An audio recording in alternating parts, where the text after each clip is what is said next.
الرحمن الرحيم. درود شریف وایي. اللهم صل على محمد وعلى آل محمد كما صليت على إبراهيم وعلى آل إبراهيم إنك حميد مجيد. اللهم بارك على محمد وعلى آل محمد كما باركت على إبراهيم وعلى آل إبراهيم إنك حميد مجيد. باب تغلیظ تحریم اباق العبد من سیده. وی غلام چې خپل سید او آقا مولا او مالک نه وتښتي نو دا ډېر سخت منع دي. د غلام به ګوړه کېدل سخت منع دي. 1968 نمبر حدیث مبارک دے 1768 نمبر. عن جریر بن عبد الله رضی اللہ تعالی عنہ قال منگا استاذ سردار سیدنا حضرت جریر ابن عبد الله رضی اللہ تعالی عنہ نے دا حدیث روایت تے. جریر صحابی نامہ دا. اللہ پاک دې ته راضي شي. اللہ پاک دې د خپل ځان نه راضي کړي. اللہ پاک دې زما ستا او د ټول امت د طرف نه بهترینی بدلی ورکړي. قال حضرت جریر رضی اللہ عنہ فرمائلی دی قال رسول اللہ صلی اللہ تعالی علیہ وسلم خوگ نبی صلی اللہ علیہ وسلم ارشاد فرمائلی دی ایما عبد ابقا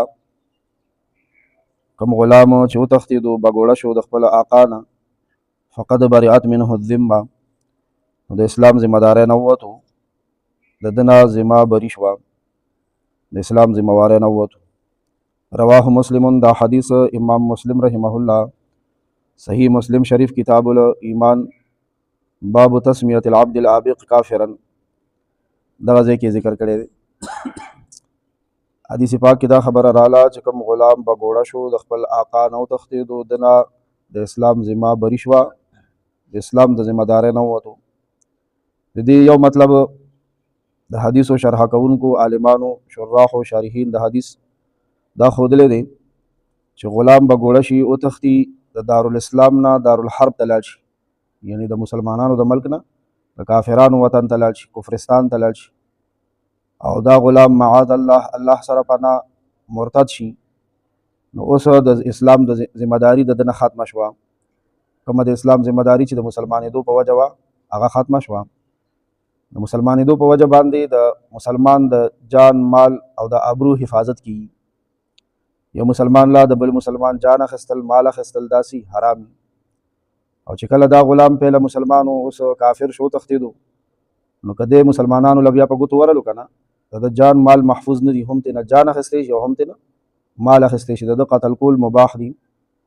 او که چېرته غلام مرتد شوی ني دارالحرب ته هم نیتلی او صرف د آقا نه بس تنګ شوی دی ډېر تنګ شو او د مسلمانانو په دې ملک کې یو ښار نه بل ښار ته وتښتېدو لاړو نو بیا د ده نه ذمه فارغه شوه د ذمہ داری نه ووتو. بیا د دې نه مراد د حکومت د حفاظت ذمہ واري ده. د حکومت د ریاست د سټیټ یو ذمہ داری وي چې دا به د شهریانو د جان مال تحفظ کوي، حفاظت به کوي. او چې کله دی د آقا نه وتښتېدو که نه کافر شوی هم نه دی او نه دا ملک پرېښی دی خو بس د یو ښار نه بل ښار ته وتښتېدو اوس د حکومت چې د حفاظت کومه ذمہ واري وه د هغې نه دی ووتو. دا دویم مطلب شارحینو ښولی دی. ورپسې بیا 1901 نمبر حدیث مبارک دی هم د دې باب د لاندې دی د دې سره مناسبت خوري 1769 نمبر. دا حدیث هم د مخکې په شان سیدنا حضرت جریر رضی الله عنه نه روایت دی. وعنه رضی الله تعالی عنه سیدنا حضرت جریر ابن عبد الله رضی الله عنه نه روایت دی عن النبی صلی الله تعالی علیه وسلم چې جناب نبی کریم صلی الله علیه وسلم ارشاد فرمایلی دی اذا ابق العبد چې کله غلام به ګوړه شي وتښتي لم تقبل له صلات نو د ده منځ نه قبلیږي. رواه مسلم دا حدیث امام مسلم رحمه الله روایت کړی دی. وایي چې غلام به ګوړه شي آقا نه وتښتي د ده منځ نه قبلیږي. وفي روایت نو یو حدیث کې داسې راغلی چې فقد کفره بېشکه دی کافر شو د کفر وکړو. اوس د حدیث مطلب او د کفر وکړو د دې جملې څه مطلب دی؟ کوم غلام د خپل آقا نه وتښتېدو د ده منځ نه قبلیږي. علماو د دې مطلب دا ښودلی دی چې په دې منځ باندې دا خو مسلمان دی غلام خو آقا نه وتښتېدو دا غلطي کړې ده نو په منځ باندې چې الله پاک کوم انعامونه ورکوي که نه منځګزار ته هغه به دې بګوړه غلام ته نه میلاوي. منځ خو یې صحیح دی وشو د منځ چې کومه ذمه وه هغه فارغه شوه خو اوس د قضا کولو ضرورت هم نشته چې بیا قضا راګرځي په مانځه چې کوم انعام او ابه نه میلاوي. الله دې موږ سره هم دا غم پیدا کړي چې په مونځ باندې کومې وادي دي که نه چې هغه انعامونه موږ او تاسو ته دنیا کې قبر کې آخرت کې میلو شي.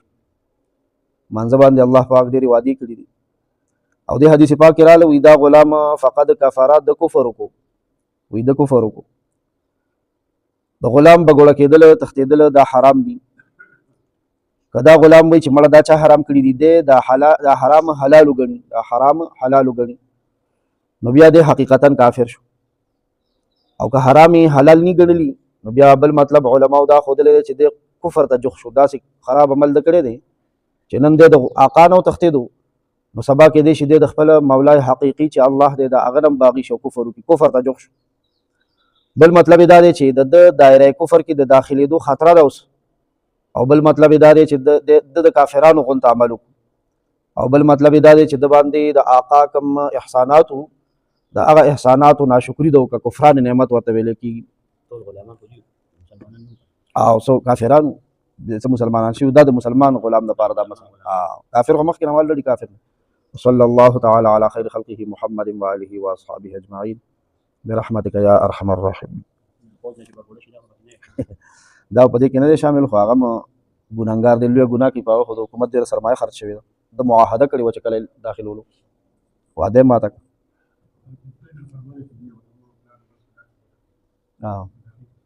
او دا ګناه خو دې نه زیاته سخته ده. د مور د قدمونو د لاندې جنت دی او د پلار په رضا کې د رب رضا ده، نو د جنت دواړه دروازې پرېښودلې او په غلطه سره چې د استاد هم وکړي، استاد نه به ګوړه شي بیخي به د بل جومات ته لاړ شي، د هم لویه ګناه د پلار نه.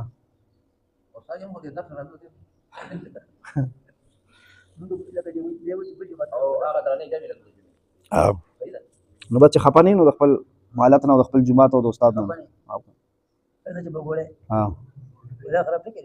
سخته کړې ګوړه شي په هغه سټمپ لګي به بل ځای نه هغه شي بلیک لیست شي که نه